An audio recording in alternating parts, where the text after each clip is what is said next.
কোটা সংস্কার আন্দোলনের জেরে সংঘাত সহিংসতার প্রেক্ষিতে স্থবিরতা নেমে আসে রাজধানীসহ দেশের বিভিন্ন স্থানে। কারফিউ শিথিল হওয়া আর অফিস আদালত খুলে যাওয়ায় সেই চিরচেনা রূপে ফিরতে শুরু করেছে রাজধানী। সড়কে বেড়েছে যান চলাচল, কোথাও কোথাও দেখা গেছে যানজট।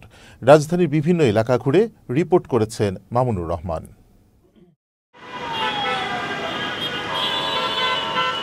চিরচেনা কর্মব্যস্ত ঢাকা কয়েকদিনের স্থবিরতায় কাটিয়ে একটু একটু করে পুরনো রূপে ফিরতে শুরু করেছে রাজধানী। কোটা ইস্যুকে কেন্দ্র করে সহিংসতার ঘটনায় গত শুক্রবার রাত 12টা থেকে কারফিউ জারি হয় সারা দেশে। তার উপর রোববার থেকে মঙ্গলবার সাধারণ ছুটি। সব মিলিয়ে এক প্রকার ঘরবন্দি সাধারণ মানুষ। গতকাল বুধবার থেকে লম্বা সময়ের জন্য শিথিল হয় কারফিউ, আর খুলে দেওয়া হয় অফিস আদালত।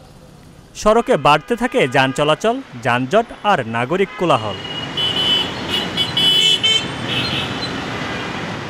নগর জীবনে গতি ফিরে আসায় যানজটে কিছুটা ভোগান্তি হলেও স্বস্তিতে সাধারণ মানুষ। সকালে যানজট ছিল, এটা প্রচণ্ড আকারে যানজট ছিল, কিন্তু কারফিউ যে বেরিতে পারছি এটাই অনেক ভালো।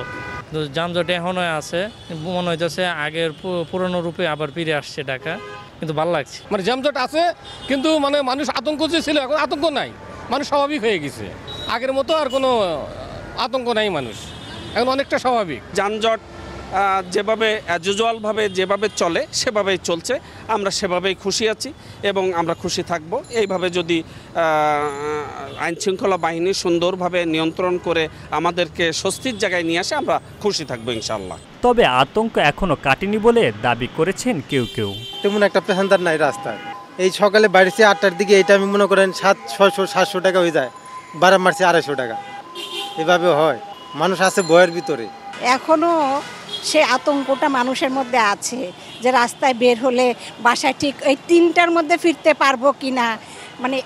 অত দূরে যে যাইতে যানজট, হয়তো এইখানে যানজট আছে, আরেকটা জায়গায় নাই, কিন্তু মানুষের মধ্যে আতঙ্ক কাজ করছে। ওইভাবে যে স্বাভাবিক হওয়া আগের মতো সেটা এখনো হয়ে ওঠে নাই। সকালে আমি 8টার দিকে বের হয়েছি মিরপুর থেকে, তো মতিঝিল আমার কাজ ছিল। এ পর্যন্ত আসতে আমার সময় লাগছে 3 ঘন্টা মতো। তো 3 ঘন্টা সময় তো এমনি নর্মাল টাইমে লাগে না। অনেকগুলো রাস্তা বন্ধ করে রাখছে, মহল্লার ভিতরে অনেক রাস্তা বন্ধ, মেন রোডের উপরে অনেক রাস্তা বন্ধ।